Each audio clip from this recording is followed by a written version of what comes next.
Right, good morning. Today's challenge is that we're going to take apart the rear suspension of the Vitesse. So we're going to have a little look at that, see what work I've done already, because I have done a few bits and bobs already, and then hopefully we'll go through the strip down of a rear suspension unit to be able to replace the bush. So the first part of the process, the rear spring is needing to come out in order to be able to get to the bush sheets. So the mounting bolts for that are accessed through this inspection plate on the rear floor. Now what the manual tells you is that you then put a lock nut onto those studs to remove those. What happened when I took the nuts off the spring, the tension in the spring caused it to rebound upwards, so that you couldn't actually get to those studs. I've now taken apart one side of the suspension, and that's released the tension, drop the spring back down, but you still can't get a lock nut on that on those studs. You can get the lock nut on, but you can't get a spanner on it. So what I'm hoping is that when I remove the rear suspension, I'll be able to slide that out. If not, I'm going to have to use a stud extractor to try and remove those studs, but we'll just kind of see how that goes, see how it pans out. So this is the side that I've already removed. You can see the end of the spring there and the spring hanger. That bush has got to be replaced in there. So I want to take the spring out anyway to be able to have a little look at that and see if I can separate the springs out and just clean that up a bit. You can see here that I've already done this rod here and put the new poly bushes in, and here we've got the axle shaft that I've taken out and the drum, which comes out as a complete unit. And we're going to be fitting new bolts onto that before we replace it. So now we're going to go around to the other side of the car, and we're going to go through the strip down procedure, hopefully, to see how that works. So this is the side that needs doing. You can see that I've already taken off the eye bolt for the rear suspension. That's using a 5/8 spanner to slip that out. I've also had to remove the flexible brake pipe to give room to be able to slide the axle out, which is a little bit frustrating because I only just put those on. So that's a point to note. If you're doing the whole job, don't bother putting the flexible brake pipes on until you've done the rear suspension. So the next thing that we need to do is disconnect this. I don't know whether you call this a drive shaft, but we need to disconnect that right back. I don't know if we can see that up there where it connects onto the diff, and we need to drop the shock absorber off as well. So I'm going to do the shock absorber first. Again, it's what size is that? So that's a little bit, yeah, that's a 5/8 as well. So I'm going to drop that shock absorber off, and we also need to take off the rod here to enable all that to slide out. And what I did on the other side was supported the drum underneath with a jack, so that when this and the shock absorber are taken off, it's not going to drop onto the drive shaft over the chassis member at the back there. Right, so we'll get cracking with that.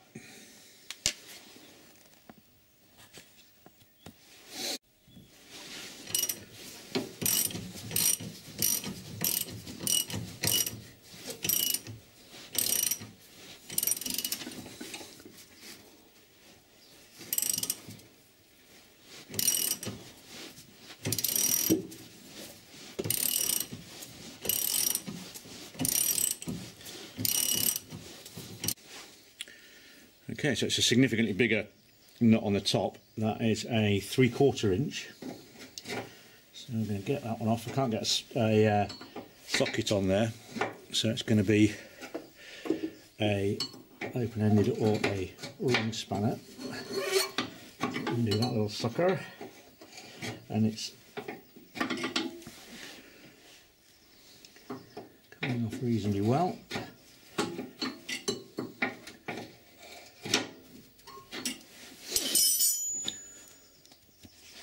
So you can't, it's difficult to press this out because you haven't got the space on the nut end of this to be able to push it. So what I'm just trying to do here is just push it out, well, turn it out using a spanner on that end, or a socket on that end. And as you can see, it is starting to just be able to thread itself out. So that seems to be the way to get that out. As I say, there isn't the room. Ideally what you do is just tap it out from the opposite end. But there isn't really the room to be able to get in there, to be able to tap it through. So now wound it out quite a way. What I'm hoping is I can now wiggle that little sucker free. It's going to be a bit of a battle because as it starts to come out, this starts to drop. There we go. Okay, so that's that out, and that's going to be replaced with a new part. You can buy a complete suspension rebuild kit which includes those bolts.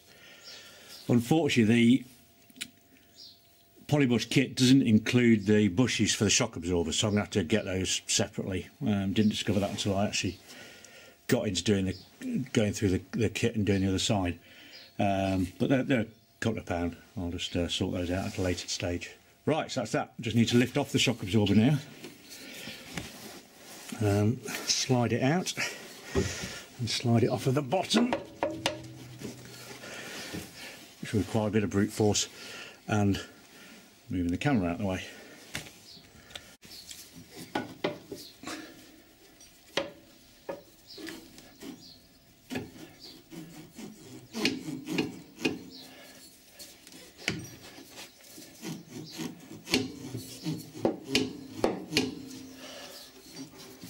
There we go, shock absorber off.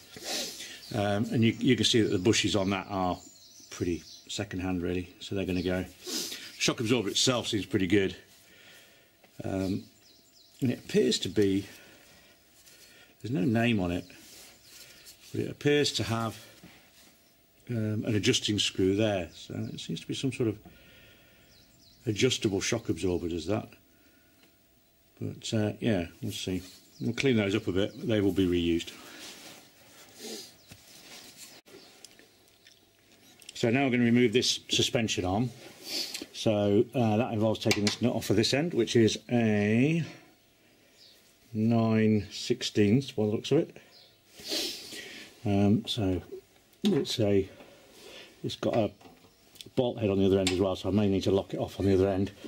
Let's just have a quick feel at the back there and see if that's turning as well. No, it's not at the moment, so that's good. Get a bit of light on that. See if that makes life a little bit better for the video. Keeping the finger on the back there just to ensure, I can't really see what I'm doing because the light's in the way. Let's move that.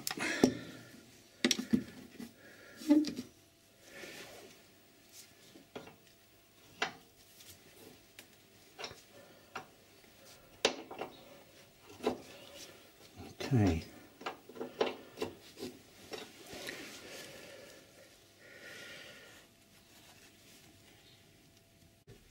This is the other end of that bar, which is proving to be rather difficult to get off. So I have to put a long bar on it, and then using a 14mm ratchet to brace it against the chassis, then we can get it off. But they do take a bit of getting off. Right, so we finally managed to get that end off. What I can't get off is around the back here, is the other side of it. I don't know how well that shows it really, but I'm gonna. I can't get the clearance to get that bolt out. There we go. So I'm gonna take the assembly off, and then I'll try and get that out on the bench where it's a bit more accessible. So the next job to do is to attack under here, trying to get where we can get a decent view, is to take off those bolts holding the drive shaft in place, which hopefully you can possibly see there. Okay. I don't know if that's coming out or not really. There we go, that's it. So you're going to take those off now, and then the whole assembly should just slide off. So one of the problems that you'll have trying to take the drive shaft nuts off is that the hub tends to spin. So what I've done is just made up a piece from a metal bar that I happen to have in the garage, which I've bolted to the hub, and then that'll stop that hub from turning. And when I'm under the car undoing the nuts for the drive shaft, if necessary, I can always use my leg to brace against that bar to stop the hub from rotating. Righty ho, that's the drive shaft nuts undone using a 9/16 spanner, and then because they rotate on the bolt, I used a 14mm on the other side, which is pretty much the same size, just to hold that and make it easy to twist against. So now we've just got to try and slide this out.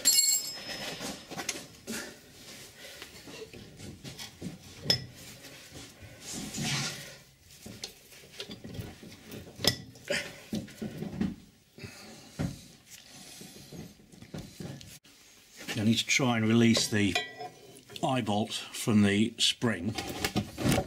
Let's see if we can show that here, which is going to involve the application of a bar, I think, just to ping that out. There we go. Take the jack out from underneath that, I think. There we go. That's the spring released.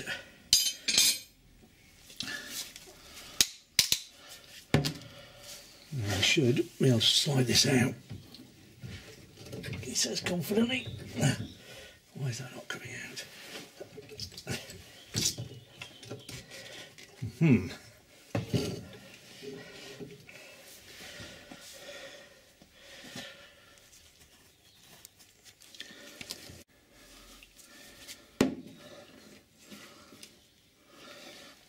Right, coming out your brute. Give it a little wiggle. There we go. Out it comes, which is heavy.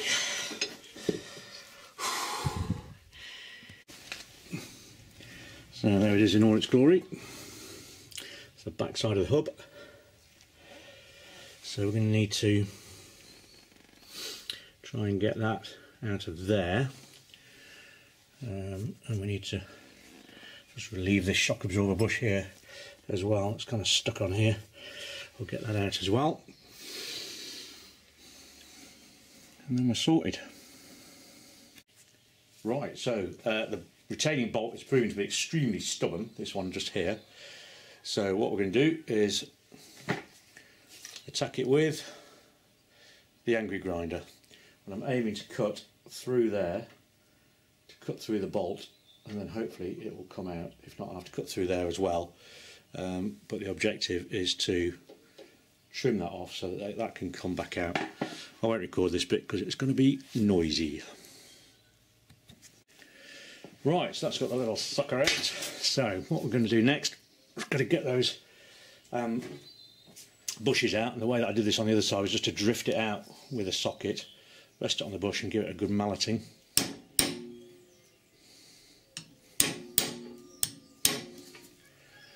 And hopefully it should come out.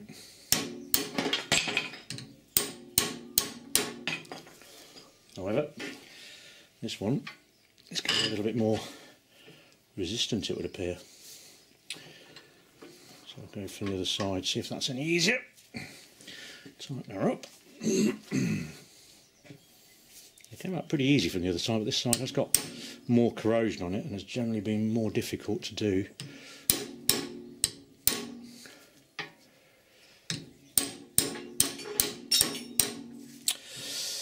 No joy. So what we'll do is we'll get a smaller socket and just try and drift that bit of metal in the middle out.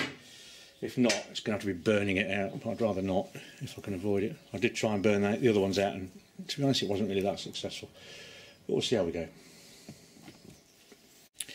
Well, bit of heat did the job. Oops, daisy. Bit of heat did the job, and then once I set fire to the bush, just drifted it out with the socket again by locating it on the centre piece there. So I'm just going to try the same on the other side now. See if it'll come out on that one. This one's slightly more complex because that's still got the remnants of the bolt inside. So let's see how we go with that one.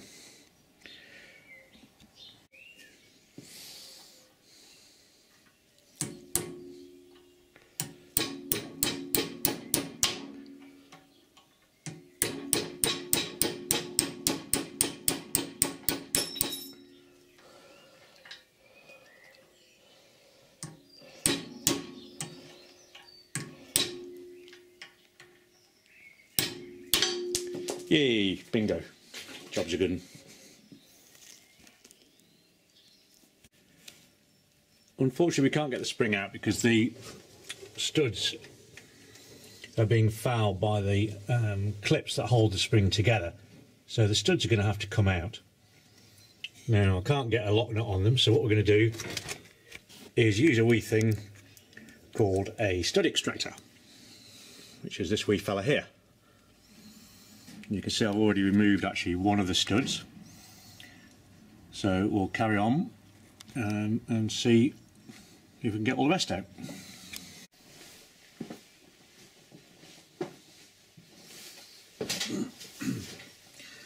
So we'll get the stud extractor on the top, give it a little twist.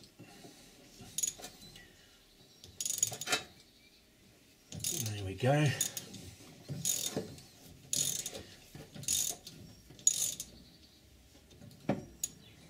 Should be able to see,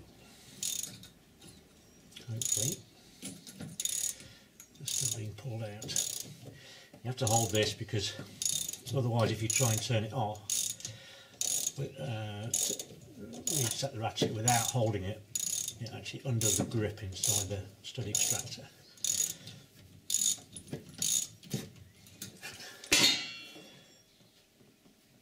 Yeah, it's not quite hand tight yet.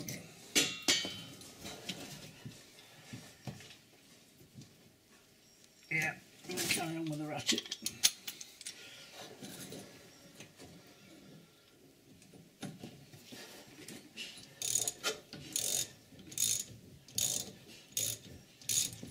They're quite long, these studs.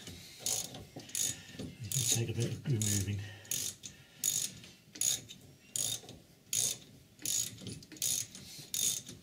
And you can get new ones. So I'll be replacing these with a new set.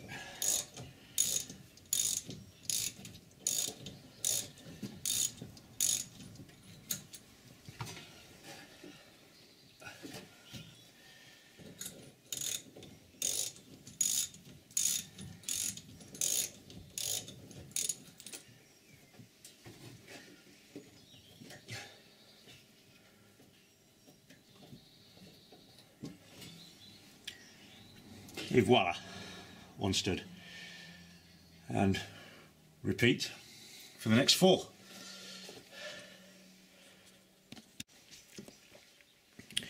Okay, so we've got all the studs out, so hopefully now I can get this cursed spring out.